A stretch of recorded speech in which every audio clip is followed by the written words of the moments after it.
नमस्ते दोस्तों, स्वागत है आपका आपके अपने चैनल चित्तनियमनम पर। आज हम बात करेंगे एक बहुत ही महत्वपूर्ण विषय पर जिसे समझना हमारे जीवन में बदलाव ला सकता है। इस विषय का नाम है इमोशनल इंटेलिजेंस। हिंदी में इसका अर्थ है भावनात्मक बुद्धिमत्ता। आप में से कई लोग, चाहे आप स्टूडेंट हों या प्रोफेशनल, अपनी भावनाओं को समझने और नियंत्रित करने में कठिनाई का सामना करते होंगे।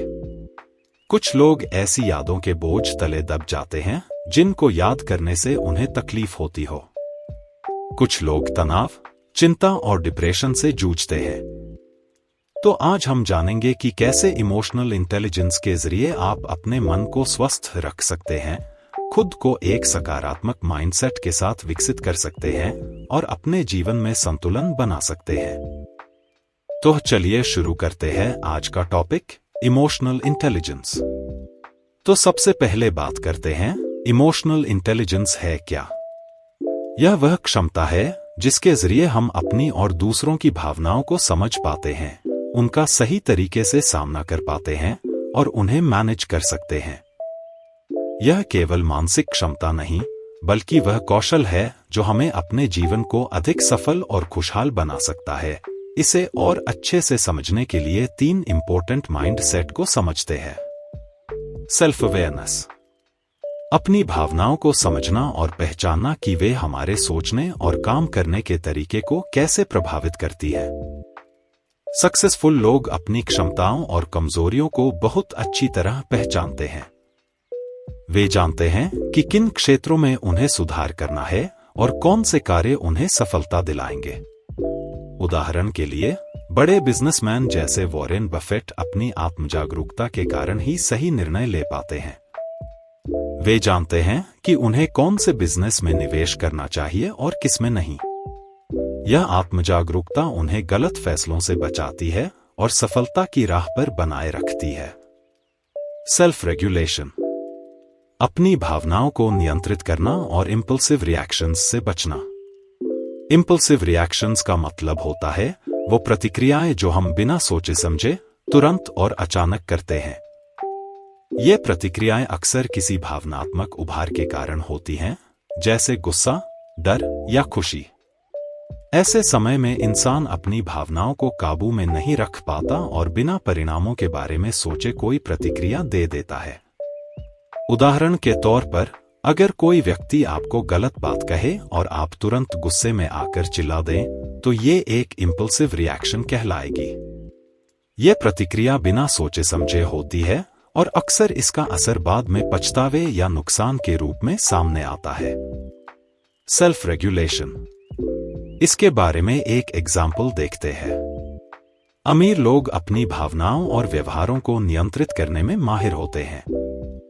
वे अपने गुस्से, निराशा या तनाव को नियंत्रित कर पाते हैं, खासकर तब जब बड़े फैसले लेने की जरूरत होती है। दुनिया के सबसे सफल उद्यमियों में से एक, जेफ बेजोस, अपने जीवन और काम में सेल्फ रेगुलेशन का भरपूर इस्तेमाल करते हैं। वे कभी भी अपनी भावनाओं को अपने फैसलों पर हावी नहीं होने देते, जिससे वे हमेशा लंबी अवधि के फायदे को ध्यान में रखते हुए सही निर्णय लेते हैं। एम्पैथी, दूसरों की भावनाओं को महसूस करना और उनके नजरिए से चीजों को देखना। अमीर और सफल लोग केवल अपने लिए ही नहीं, बल्कि दूसरों के लिए भी सोचते हैं। वे अपने कर्मचारियों, कस्टमर्स और समाज के लिए सहानुभूति रखते हैं। जब 2008 में मुंबई में आतंकवादी हमला हुआ था और टाटा समूह का ताज होटल आतंकवादियों का निशाना बना था, तब सर रतन टाटा जी ने न केवल होटल और उसके कर्मचारियों का ध्यान रखा, बल्कि उन लोगों की भी मदद की जो उस घटना से प्रत्यक्ष रूप से प्रभावित हुए थे। उन्होंने मृतक कर्मचारियों और मेहमानों के परिवारों को वित्तीय सहायता दी, उनके बच्चों की शिक्षा की जिम्मेदारी ली और कई परिवारों को फिर से बसाने में मदद की। इस घटना से यह स्पष्ट होता है कि सर रतन टाटा जी सिर्फ एक बिजनेसमैन नहीं हैं, बल्कि उनके अंदर गहरी सहानुभूति भी है। उन्होंने अपनी कंपनी के लोगों के साथ साथ आम जनता का भी ध्यान रखा, जो उस कठिन समय में उनके लिए एक बड़ा सहारा बना। सर रतन टाटा जी की सहानुभूति केवल उनके कारोबार तक सीमित नहीं है, वे समाज के हर वर्ग के लोगों के दर्द और संघर्ष को समझते हैं और उसकी मदद करने के लिए तत्पर रहते हैं। यह उदाहरण यह सिखाता है कि एक सफल व्यक्ति होने के बावजूद एम्पैथी आपके व्यक्तित्व को महान बनाती है और दूसरों के प्रति आपकी जिम्मेदारी को दर्शाती है। हम बहुत खुशनसीब हैं, हमारे भारत जैसे महान देश में सर रतन टाटा जी जैसे महान इंसान होके गए। इस वीडियो की माध्यम से मैं हम सब की तरफ से सर रतन टाटा जी को भावपूर्ण आदरांजलि देना चाहूंगा और हम उनकी अच्छी आदतों को आत्मसात करने की कोशिश करेंगे, जिससे हम सब की रूह में सर रतन टाटा जी जैसे लेजेंड जिंदा रहे। ये सभी क्षमताएं हमें न केवल मानसिक रूप से मजबूत बनाती हैं, बल्कि हमारे संबंधों को भी बेहतर करती हैं। इससे हमें ये पता चलता है कि अमीर और सफल लोग भी अपनी भावनात्मक बुद्धिमत्ता को अपने जीवन में महत्व देते हैं। सेल्फ अवेयरनेस उन्हें अपनी क्षमता पहचानने में मदद करती है, सेल्फ रेगुलेशन उन्हें सही समय पर सही निर्णय लेने में मदद करता है और एम्पैथी से वे दूसरों की मदद कर पाते हैं और समाज में सकारात्मक बदलाव ला पाते हैं। Problems faced due to lack of emotional intelligence. दोस्तों, जब हमारे पास भावनात्मक बुद्धिमत्ता नहीं होती तो हम अपनी भावनाओं को सही से संभाल नहीं पाते। इसका सीधा असर हमारी मेंटल हेल्थ पर पड़ता है। Concentration issues. जब हमारी भावनाएं अनियंत्रित होती हैं तो हमारा ध्यान भटकता रहता है और पढ़ाई या काम में फोकस नहीं हो पाता। Stress and anxiety. नकारात्मक भावनाएं हमें स्ट्रेस और एंजाइटी में धकेल देती हैं, जिससे हम अपनी क्षमता का सही उपयोग नहीं कर पाते। डिप्रेशन। जब हम अपनी भावनाओं को दबाते रहते हैं या उन्हें समझ नहीं पाते तो यह डिप्रेशन का कारण बन सकता है। लेकिन इमोशनल इंटेलिजेंस आत्मसात करने से हम इन सभी समस्याओं का सामना कर सकते हैं। लेकिन इमोशनल इंटेलिजेंस सीखना इतना आसान नहीं होता। कई लोग इसे शुरू नहीं कर पाते क्योंकि लैक ऑफ सेल्फ अवेयरनेस। हमें खुद के साथ बैठने का समय नहीं मिलता, इसलिए हम अपनी भावनाओं को पहचान ही नहीं पाते। Difficulty in controlling emotions. कई बार हम गुस्से या दुख की भावनाओं पर काबू नहीं रख पाते और इंपल्सिवली रिएक्ट कर देते हैं। हमें धैर्य से काम लेना सीखना होता है। Fear of facing emotions.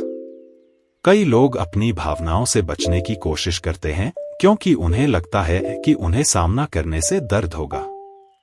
लेकिन यह अवॉइडेंस हमें और कमजोर बना देता है। How emotional intelligence can solve these problems. तो अब सवाल यह उठता है कि इमोशनल इंटेलिजेंस हमारी इन समस्याओं को कैसे हल कर सकता है। आइए इसके लिए कुछ सॉल्यूशंस देखते हैं। फोकस और कंसंट्रेशन को बेहतर बनाने, स्ट्रेस और एंजाइटी से निपटने और पॉजिटिव रिलेशनशिप्स बनाने के लिए कुछ खास तरीके हैं जो आपके मानसिक और भावनात्मक स्वास्थ्य को सुधारने में मदद करेंगे।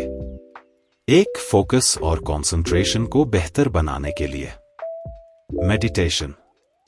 रोजाना कुछ समय के लिए मेडिटेशन करने से मानसिक शांति और एकाग्रता में वृद्धि होती है। इससे मन भटकने की प्रवृत्ति कम होती है और आप अपनी सोच को नियंत्रित कर पाते हैं। Time management. एक समय पर एक ही काम पर ध्यान दें। मल्टीटास्किंग से बचें क्योंकि इससे आपका ध्यान भटक सकता है। जैसे आप जिम में हो तो आप अपने एक्सरसाइज पर अपना ध्यान केंद्रित करोगे तो आपको जल्दी और अच्छे रिजल्ट मिलेंगे। Mindfulness practice. वर्तमान में रहने की आदत डालें। जब आप किसी कार्य को कर रहे हों तो पूरी तरह से उसी पर ध्यान केंद्रित करें। रूटीन बनाएं। अपने दिन के कामों को एक शेड्यूल के तहत करें ताकि आपका मस्तिष्क जान सके कि किस समय कौन सा काम करना है। 2, स्ट्रेस और एंजाइटी से निपटने के तरीके। सही सांस लेने की तकनीक। गहरी सांस लेने की आदत डालें। यह तुरंत मानसिक शांति लाता है और तनाव को कम करता है। योग और व्यायाम। शारीरिक गतिविधियां जैसे योग या हल्की एक्सरसाइज आपके शरीर से तनाव को दूर करने में सहायक होती हैं। Self talk. सकारात्मक बातें खुद से कहें। जब आप खुद से नेगेटिव बातें करेंगे तो तनाव और चिंता बढ़ेगी। खुद को याद दिलाएं कि आप स्थिति को संभाल सकते हैं। Support system. अपने दोस्तों और परिवार से बात करें। किसी से अपनी समस्याएं साझा करने से मन हल्का होता है और समाधान की दिशा में सोचने की क्षमता बढ़ती है। 3 पॉजिटिव रिलेशनशिप्स बनाने के लिए। Active listening. किसी के साथ बातचीत करते समय पूरी तरह से उनकी बातें सुनें और बीच में मत काटें। इससे आपके रिश्तों में गहराई आती है। आदर और सहानुभूति। दूसरों की भावनाओं को समझें और उनका आदर करें। सहानुभूति से भरे रिश्ते हमेशा मजबूत होते हैं। कम्युनिकेशन स्किल्स सुधारें। जब भी कोई समस्या हो, उसे शांत और ईमानदारी से व्यक्त करें।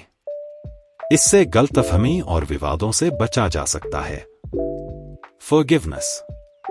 यदि कोई गलती करता है तो उसे माफ करना सीखें। इससे रिश्ते में दरार नहीं आती और आप मानसिक रूप से भी शांत रहते हैं। इन आदतों को अपनाकर आप न केवल अपने ध्यान और एकाग्रता को सुधार सकते हैं, बल्कि तनाव और चिंता से भी निपट सकते हैं। साथ ही आप अपने रिश्तों को भी बेहतर बना सकते हैं। अगर आप इमोशनल इंटेलिजेंस के बारे में और गहराई से जानना चाहते हैं, तो मैं आपको 2 बेहतरीन किताबें रेकमेंड करूंगा। एक, emotional intelligence bye Daniel Goleman. यह किताब इमोशनल इंटेलिजेंस का गहराई से विश्लेषण करती है और बताती है कि कैसे यह हमारी जिंदगी को प्रभावित करता है। 2, the emotional life of your brain by Richard J Davidson. यह किताब बताती है कि कैसे हमारे इमोशंस और ब्रेन एक दूसरे से जुड़े होते हैं और हमें अपने इमोशंस को समझने और बदलने में मदद करती है।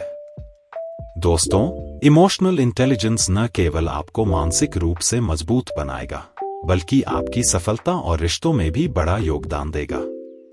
यह सिर्फ एक कौशल नहीं, बल्कि एक जीवन जीने का तरीका है। अगर आपको यह वीडियो पसंद आया हो, तो इसे लाइक और शेयर करें और कमेंट में बताएं कि आप अपनी इमोशंस को कैसे मैनेज करते हैं। चैनल को सब्सक्राइब करना न भूलें। धन्यवाद।